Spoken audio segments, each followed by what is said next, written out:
Bom, uma outra coisa que pode aparecer é a diferença entre veias e artérias. E aqui eu gosto sempre de destacar isso. Ó. A principal diferença... Deixa eu tomar um golinho aqui, pessoal.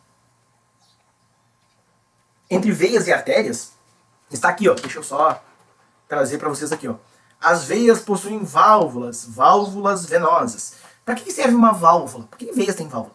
Porque normalmente o sangue flui num sentido, né? Ó, se a gente voltar no slide anterior, ele vem do coração descendo para todos os órgãos do corpo. E quando ele volta pro coração, ele tem que subir. Se eu estou dizendo que o sangue está subindo, né, desde lá o dedão do pé, passando pela canela, joelho, coxa, tórax até o coração, se ele está subindo, você concorda que ele está vindo contra a ação da gravidade? Né? Então, de que jeito ele faz isso? Bom, ele faz graças à pressão, né, residual, que é aquela pressão que sobra ainda do batimento da contração cardíaca, e também da pressão da musculatura esquelética. Por isso da importância de nós nos exercitarmos, fortalecermos a nossa musculatura esquelética, porque é graças a ela que o sangue retorna, né, em direção aos membros, principalmente membros inferiores, para o coração. Por isso que às vezes as meninas têm varizes nas pernas. Por quê? O sangue não tem força para subir em direção ao coração e acaba criando aquela sinuosidade, devido à musculatura esquelética não ser tão desenvolvida nas meninas. Daí a importância de se manter em atividade física até, né, a idade lá mais avançada, né, depois de 65, 70, 75 anos. Tá? A importância de mantermos uma quantidade muscular adequada para que não tenham consequências mais sérias, né, em relação ao sistema circulatório. Então, como a contração da musculatura esquelética auxilia no retorno do sangue para o coração, eu tenho que ter uma musculatura esquelética bem desenvolvida. E, à medida que essa musculatura se contrai, o coração, o sangue passa numa veia e a válvula fecha para que ele não retorne. Ou seja, ele subiu um pouquinho e quando ele pensou em voltar por onde ele veio, a válvula fecha ele e ele fica ali.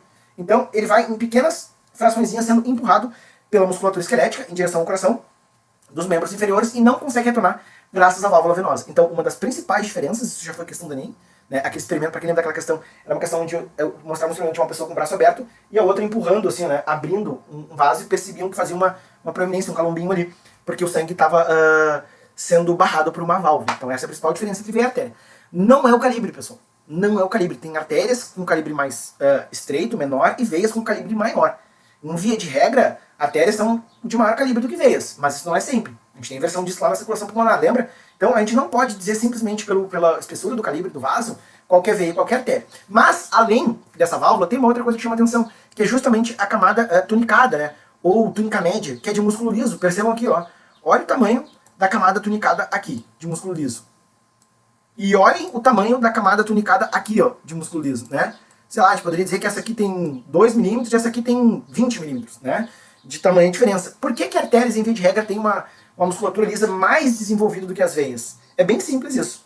Como o sangue arterial, em via de regra, está numa pressão mais elevada, devido a ele estar trazendo o sangue diretamente do coração, as artérias elas têm que possuir a capacidade de expandir e contrair mais do que as veias.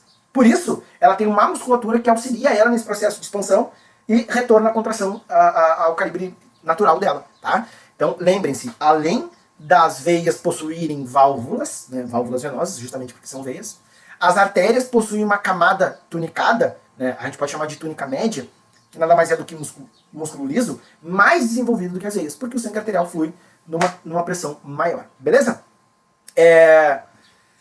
Aqui, ó, tá mostrando como ocorre, né, essa troca gasosa, né, ó, o sangue lá dentro de uma artéria, né, o sangue sai indo para células rico em oxigênio e as células devolvem para o sangue, depois na intersecção de uma arteríola com uma vênula vai ocorrer isso, então as células devolvem para o sangue o CO2, que deve ser excretado, né? Além disso, não é só o oxigênio que vem com o sangue, vem também os nutrientes, né? Por exemplo, a glicose, que é tão essencial para a célula lá produzir energia nas suas mitocôndrias. E também retorna das células em direção ao sangue as excretas, né, os compostos nitrogenados, que eu já comentei com vocês, para serem conduzidos até o rim, excretados através da urina. Beleza, gente? Bom, pode ser, vai que né, eu sempre tenho esse vai que né, a gente não sabe. A gente sabe que cai no Enem, a gente não sabe como que cai, tá? Então, vai que apareça uma questão pedindo alguma coisa de anatomia, né, do coração. Então, lembrando sempre que o coração de répteis, a partir de répteis não crocodilianos, aves e mamíferos, o coração possui 4 cavidades. Então o coração ele é tetracavitário, lembra? 2 átrios, que é sempre por onde o sangue chega ao coração, e 2 ventrículos, que é sempre por onde o sangue sai do coração, tá?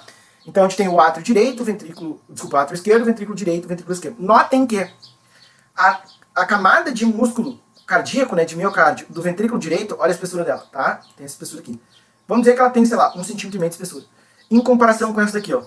Vamos supor que ela tenha 4,5 cm de espessura.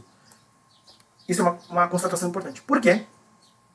Que o ventrículo esquerdo possui uma camada de músculo, né, um tecido miocárdio mais desenvolvido do que o ventrículo direito. Para quem é meu aluno sabe disso, quem não sabe, manda no direct que eu respondo. Ou escreve aqui no comentário, caso vocês lembrem. Isso é importante, foi questão de prova, tá?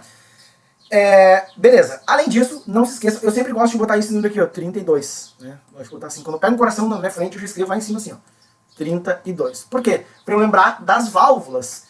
A tricúspide, tá aqui, ó, válvula tricúspide, né, 30. E a válvula bicúspide, tá aqui, ó. Posso chamar também de mitral, tá? Então vai lá, o 2, ó, tricúspide e bicúspide.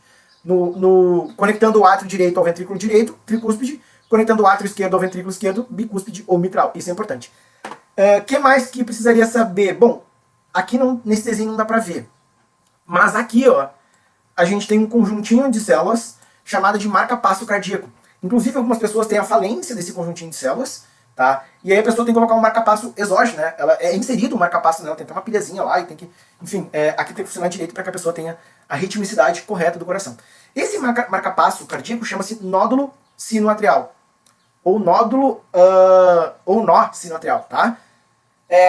Esse conjuntinho de células vai ser responsável por dar ritmicidade aos batimentos, tá? É em cima desse conjuntinho de células, do nó sinoatrial, que vai haver descarga de adrenalina para que o coração acelere, ou de acetilcolina para que o coração freie, né? Lembrando que o nódulo sinoatrial vai transmitir para o nódulo atrioventricular, para o feixe de His, para as células de Purkinje, né? E assim a gente tem a distribuição do impulso elétrico para que o coração contraia igualmente todas as células ou relaxe todas as células, tá? Outra coisa muito importante, vocês estão vendo esses vasos sanguíneos externos, né? Aqui o coração está em corte, aqui ele está numa vista frontal, né? A parte externa dele. E esses vasos sanguíneos são as famosas coronárias, que podem ser entupidas. Tá vendo que tem um acúmulo de gordura aqui, né? O entupimento das coronárias é uma das principais causas de morte entre homens, né, no Brasil, de maneira geral no mundo. Por quê? Pode ocorrer um infarto fulminante do miocárdio, né? O entupimento da coronária com gordura, principalmente pessoas que têm uma dieta rica em colesterol, mas o alcoolismo, o tabagismo, o estresse, fatores hereditários, tudo isso contribuem para que ocorra esse processo de entupimento das coronárias. Desculpa. Pode causar... Me afoguei, gente. Perdão. Agora foi. Então todos esses fatores podem contribuir para o entupimento dessas artérias. E aí, pessoal, a artéria coronária entupindo, eu não vou ter um aporte do sangue arterial para as células do tecido cardíaco, né, para os miócitos lá, para as células do miocárdio. Na verdade são células do miocárdio. As células do miocárdio não tendo um aporte nutricional de oxigênio, elas morrem. Elas entram em isquemia, né, elas morrem. As células que compõem o coração morrendo, o coração perde a sua capacidade de contração, ele para de bater, e aí a pessoa tem um infarto, né? E que às vezes pode ser fulminante, levando à morte, inclusive, tá? Cada vez mais, esses dias eu li uma reportagem de uma criança de 12 anos que teve um infarto. 12 anos, pessoal. Ela era obesa, né? Obesidade mórbida, então a gente tem que ter muito cuidado com isso, né? Principalmente evitar o consumo de substâncias muito calóricas ou fritura, tá? Eu sei que é difícil, mas a gente tem que cuidar, porque senão a gente vai chegar com 45, 50 anos, nosso coração já não vai mais bater com a capacidade que ele deveria, podendo trazer sérios riscos pra gente aí. O que se faz atualmente para caso as artérias coronárias sejam entupidas, né? A gente pode colocar lá uma pontezinha, chamada de ponte de safena, né? Então a gente faz isso aqui, ó. Tá? A gente religa o vaso, excluindo a parte que está lesionada, para que o sangue volte a circular aqui nesse vaso. Então a gente pode fazer isso, né? A inserção de um outro vaso ali, que normalmente é chamado de ponte de safena. A gente também pode enfiar um tubinho aqui para fazer a limpeza, que é um cateterismo. Normalmente o cateterismo é feito e depois é colocado um stent, que é uma molinha que não permite com que o vaso tenha a sua capacidade elástica novamente, né? Faz com que a artéria não consiga fechar, porque tem uma mola por dentro dela, uma estrutura metálica ali por dentro dela, né? E essa estrutura impede que haja o colapso do vaso sanguíneo lá. Mas o ideal mesmo é prevenir que isso aconteça. Atividade física, né? Não se estressar muito, álcool e cigarro fora do consumo, tá? Viver uma vida saudável, tá bom? Beleza, gente? Então, de sistema circulatório era isso, tá? Eu tentei dar uma sintetizada e eu acho que consegui.